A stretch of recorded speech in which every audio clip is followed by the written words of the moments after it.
ज़्यादा नमक खाने से कहते हैं कि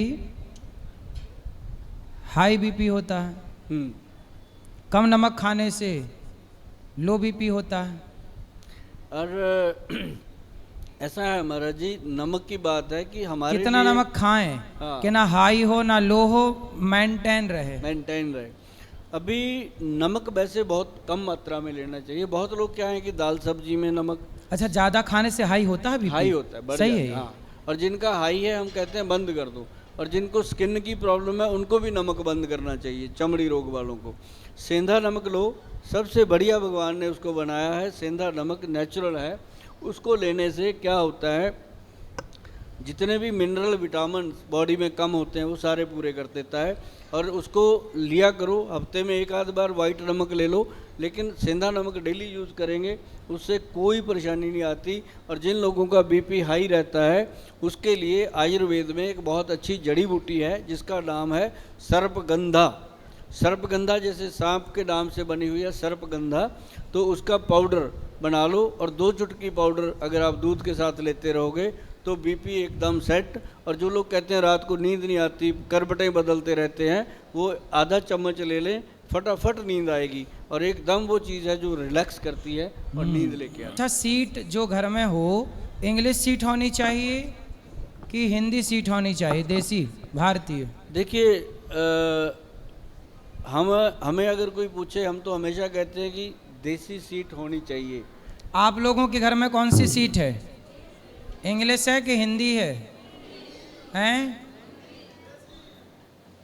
सीट देसी हो। भारत का रहने वाला हूँ, भारत की बात सुनाता हूँ। हिंदी सीट हो।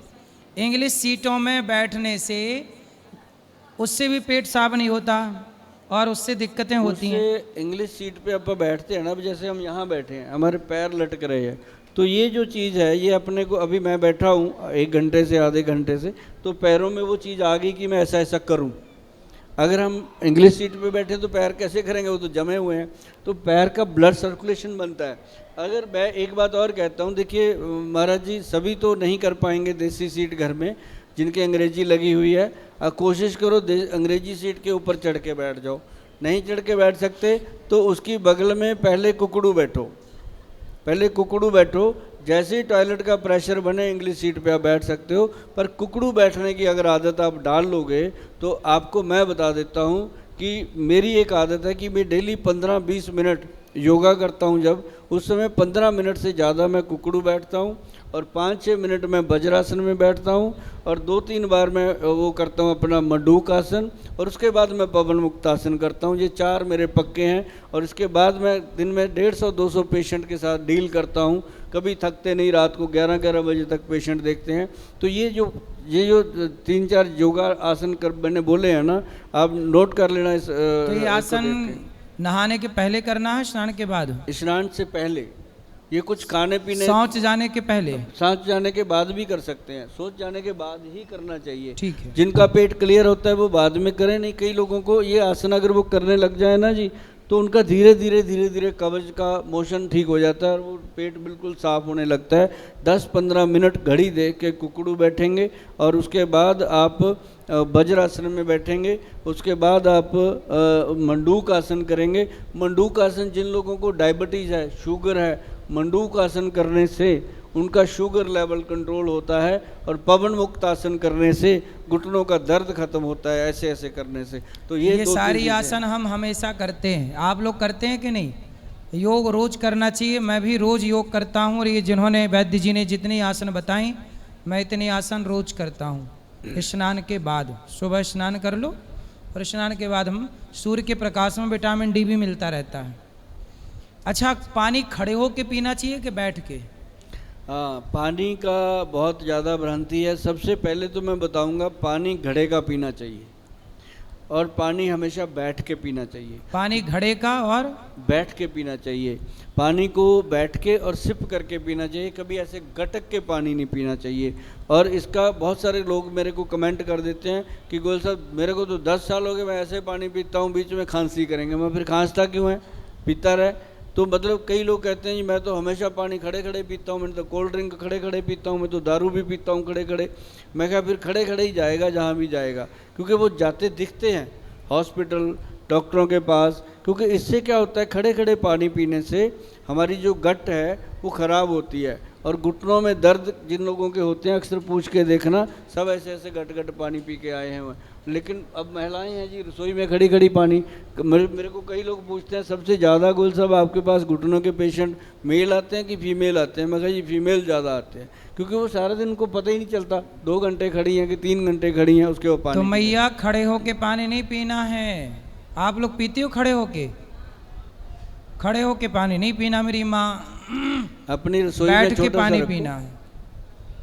महाराज जी रसोई में ना एक टेबल रखना चाहिए छोटा सा, और हर 15-20 मिनट के बाद एक बार बैठना चाहिए। जैसे मान लो आप दिन में 20 चपातियाँ बनाते हो, 5-6 चपातियाँ बना लो, फिर एक बार थोड़ा सा बैठ जाओ, 1 मिनट के लिए, आधे मिनट के लिए बैठोगे, उसके बाद उठ के खड़े होना, आपको एनर्जी फील होएगी। आप देखना उस चीज़ को करके। हम होते ही नहीं, ऐसे ऐसे करते रहते हैं तो वो सारा दिन खराब। पहले तो होता था रसोई ज़मीन पे होती थी, अब खड़े खड़े हो गई है।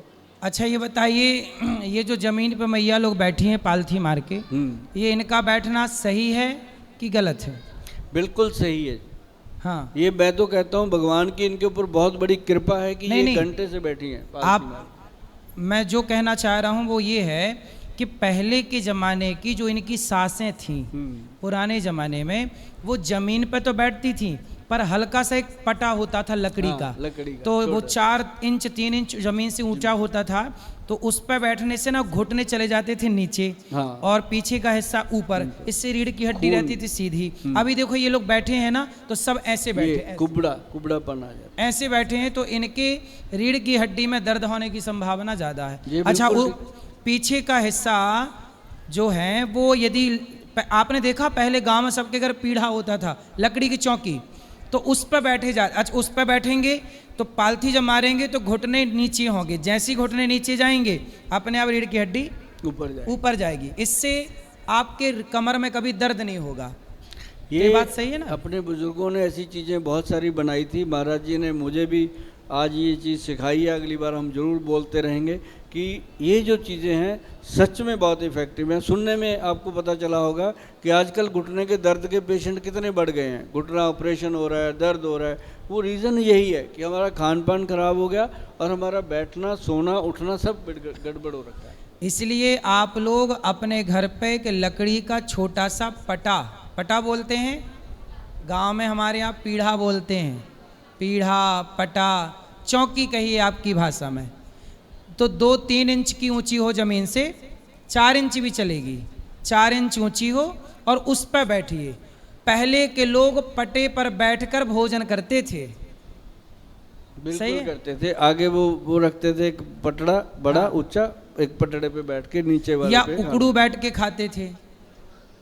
तो ये सारी चीजें आपको स्वस्थ रखती थी। पहले आपकी सास ना जहां बैठती थी पटे पे बैठती थी, वो बहुत पढ़ी लिखी थी, भले आप कुछ मानो ना मानो, उसे वो अपने आप में बहुत बड़ी वैद्य। जो व्यक्ति पटे पे बैठ रहा है 3 इंच ऊपर जमीन से और घुटने नीचे कर रहा, समझ लो कि बहुत समझदार है, बहुत विवेकी है।